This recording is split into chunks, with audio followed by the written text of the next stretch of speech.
Hi, I'm Stuart Forrest. I'm the CEO of Triggerfish Animation. Triggerfish is doing a lot of exciting stuff now with new creatives, and it really is an extraordinary era for people who have a fresh vision and something to say, a point of view that is different to what we're used to. And I'd like to tell you a little bit more about that opportunity and a little bit about how Triggerfish has, over the last 25 years, adapted into becoming more of a global studio. We started in 1996. Our earliest work was working with Sesame Workshop. We did also some commercials and anything we could do to keep creating animation. We were a stop frame studio initially, and for about 10 years we worked with Sesame Workshop to develop different short inserts for Takalani Sesame and Sesame Street International. And this very much is the DNA of Triggerfish, working globally with international partners who have deep experience and finding local talent with a fresh voice, fresh aesthetics, a fresh way of approaching storytelling. We had a period of doing feature films where we wrote our own films. It was very guerrilla style. We got together in an old barn and we made two feature films. The first one was Adventures in Zambezia, which did very well and was released around the world. And then the second one was Kumba, which was also released worldwide, translated into 27 languages, and taught us a lot about the business and about how we were engaging with the market. This is a milk tart. It's a traditional South African dish. It's a good illustration of where we found the income was coming from. There was 4.5% of our income came from the continent of Africa. The rest of it came from the rest of the world.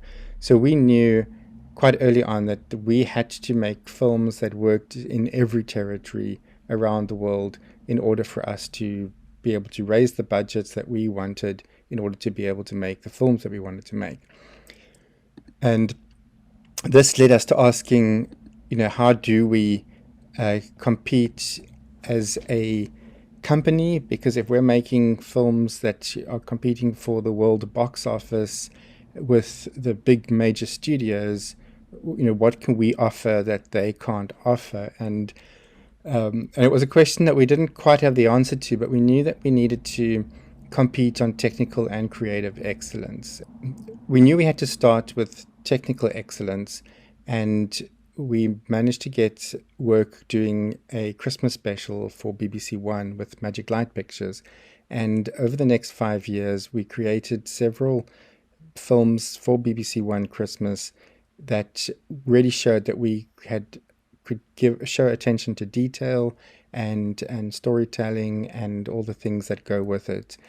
We ended up winning awards around the world, being nominated for an Oscar, and really establishing ourselves as a company that knew what excellence looked like. And so that's the key thing. The first thing we learned is that really has value. And then we've just finished those 5 years with a feature film that will be released this year, the end of this year, which is our most ambitious project to date and is our most technically challenging. The second thing was creative excellence, and that meant bringing a fresh voice to the world. We knew that we couldn't compete if we were just bringing other LA voices to the world, so we started looking for voices that hadn't been heard before. We're in South Africa, so we could look at the whole continent of Africa and go, there's 1.3 billion storytellers on the continent, each one with something unique.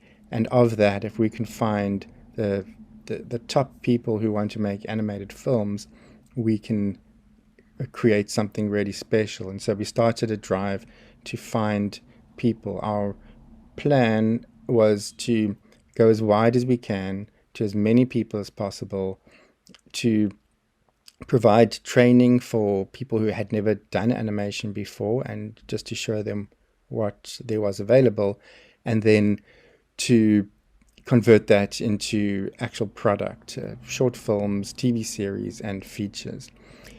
So we started in 2015 with a project called the Story Lab, where we went out to the entire continent of Africa, and we had 1,400 projects submitted to us by writers, writers and directors, and it was incredible what the quality of some of those.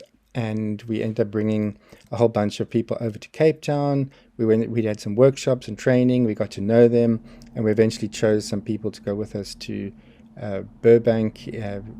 Disney were very generous in helping us train up as well, and in that process, we solved the other part of the puzzle, which was budget.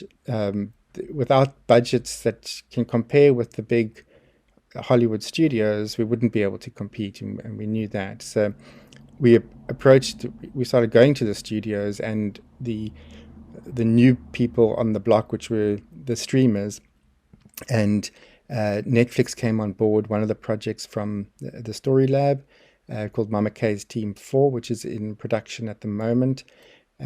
We got Disney Plus to come in with E1 and Disney Junior onto another project called Kia. And then that also led to another project that is called Kizazimoto. It's a series of short films from around the continent of Africa. So to date, we're working with about, I think it's something like 15 different directors on different projects. They all come from around the continent of Africa. And it's the streamers that have made this possible. The old model wouldn't have worked, and we wouldn't have been able to get very far. It speaks a little to how valuable the streamers have been in creating a new business model for creative people. It's a fantastic time for people who have the passion and the discipline to get involved with this industry, to really make the most of it by throwing themselves in, and just bringing their voice and the authenticity to the world stage. The world is hungry for it. The streamers are willing to put money behind it, and I look forward to seeing where this goes in the future. Thanks for listening.